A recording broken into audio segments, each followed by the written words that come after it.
হরে কৃষ্ণ। সুধী ভক্তবৃন্দ সকলকে প্রণাম ও ভালোবাসা জানিয়ে শুরু করছি আজকের আলোচ্য বিষয়। তো আজকের আলোচ্য বিষয় হচ্ছে অহংকার কিভাবে আমাদের জীবনকে আমাদের লক্ষ্য থেকে বিপদগামী করে। তো ভক্তবৃন্দ, প্রথমে আমি একটি গল্প আপনাদের সামনে উপস্থাপন করছি। তো গল্পটি হচ্ছে এরকম যে একজন সাধু তিনি বনে বহু বছর তপস্যা করলেন। তিনি গৃহ পরিত্যাগ করে সমস্ত কিছু আশা আকাঙ্ক্ষা পরিত্যাগ করে জঙ্গলে বসে তিনি ধ্যান তপস্যা করতে লাগলেন এবং তিনি তার সম্মুখে অগ্নিকুণ্ড জ্বালিয়ে রাখলেন। এইভাবে বহু বছর তপস্যা করতে করতে তার শরীর এরকম ক্ষীণ শুকনো হয়ে গেছে। তো একদিন একটি বাঘ সে খুব গর্জন তর্জন করতে করতে সেই সাধু ঋষিকে খাবে বলে এগিয়ে আসছে। তো এইভাবে তখন তিনি তার যে চোখ তিনি নিমীলন করে রেখেছিলেন, অর্ধ নিমীলন, তখন তিনি চোখ খুলে তাকালেন যে সত্যি বিশাল এক বাঘ তাকে খেতে আসছে। তিনি রীতিমতো ভয় পেয়ে গেলেন। যাহা আমি কি করব, এখন তো বোধহয় আমার প্রাণ চলে যাবে। তিনি অত্যন্ত ভীত সন্ত্রস্ত হয়ে গেলেন এবং এদিকে মনে মনে ভগবানকে ডাকতে লাগলেন এবং তিনি ভাবতে লাগলেন, এখন আমার কি করা উচিত? আমি কি পালাবো? কি করব আমি প্রাণ রক্ষার জন্যে? তখন তার হঠাৎ মনে পড়ে গেল যে আমি তো তপস্যা করতে এসেছি, মন্ত্রের সাধন কিংবা শরীর পতন। হয় মন্ত্রের সাধন হবে, নয়তো শরীর পতন হবে। তো তখন তিনি আবার চোখ বন্ধ করে অর্ধ নিমীলন করে আবার তিনি তপস্যা শুরু করলেন, ধ্যান করা শুরু করলেন।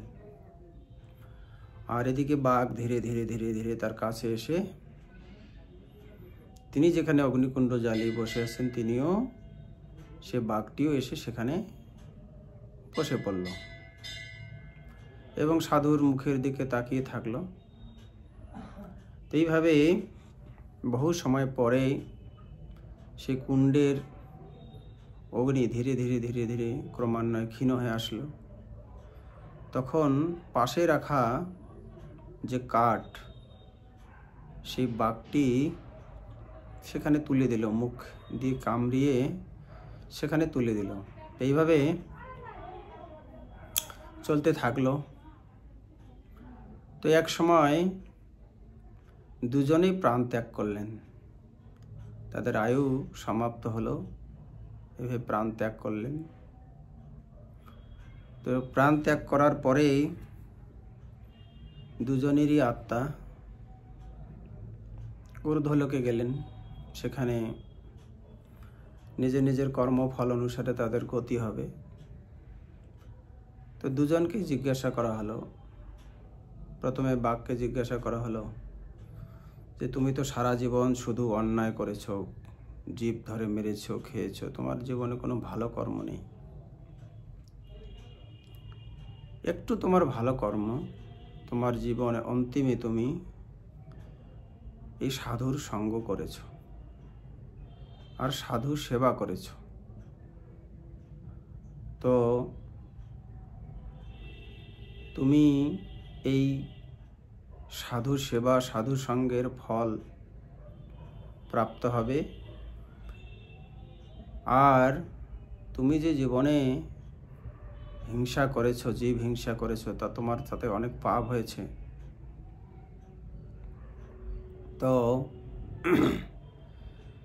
তুমি এই পাপ নিয়ে ভগবানের কাছে ফিরে যেতে চাও?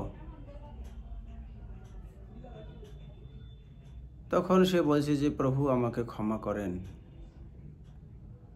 আমি জীবনে অনেক ভুল করেছি। আমি যে সামান্য সময় সাধু সঙ্গ করেছি, সেবা করেছি, আমি এটুকু ফল নিয়েই ভগবানের কাছে ফিরে যেতে চাই। তো তিনি দৈন্যভাবে ক্ষমা চাইলেন। আর এদিকে সাধু ব্যক্তিকে, যিনি তপস্যা করছিলেন, সেই ঋষিকে জিজ্ঞাসা করা হলো, আপনি কি করবেন? আপনি তো সারা জীবন ভালো করেছেন, কিন্তু আপনার একটু ভুল হয়েছে। আপনি মন্ত্রের সাধন কিংবা শরীর পতন এই ভাবনা নিয়ে আপনি তপস্যা করছিলেন, কিন্তু আপনি সামান্য একটু ভয়ভীত হয়েছিলেন। তো আপনার পুরো জীবনের মধ্যে এইটুকু সময় একটু কলঙ্ক, আপনি কি এটুকু নিয়ে যেতে চান? তখন তার অহংকার বশত বলছে যে না না না, আমি সামান্য একটু কলঙ্ক নিয়ে আমি যেতে চাই না। তুমি কি করবে? তখন তিনি বললেন যে প্রভু, আমাকে এরকম একটি জন্ম দেওয়া হোক যে আমাকে সর্পকুলে জন্ম দেওয়া হোক। আমি কি করব? আমি যারা মাছ ধরে ওই যন্ত্রের ভিতরে ঢুকে থাকব। সকালবেলা যখন তারা সেই মাছ ধরার সেই যন্ত্র তুলে দেখবে যে সাপ ঢুকে গেছে, তো আমাকে ওরা মেরে ফেলবে। সাধারণত সাপ দেখলে সবাই মারতে ইচ্ছা করে, তো মেরে ফেললে তখন আমি আমার এইটুকু দোষ কাটিয়ে আমি তোমার কাছে ফিরে আসব। তো সেইভাবে তার সর্পকুলে জন্ম হলো। তারপর কি হলো? সে সর্পকুলে জন্ম পেয়ে এইভাবে সে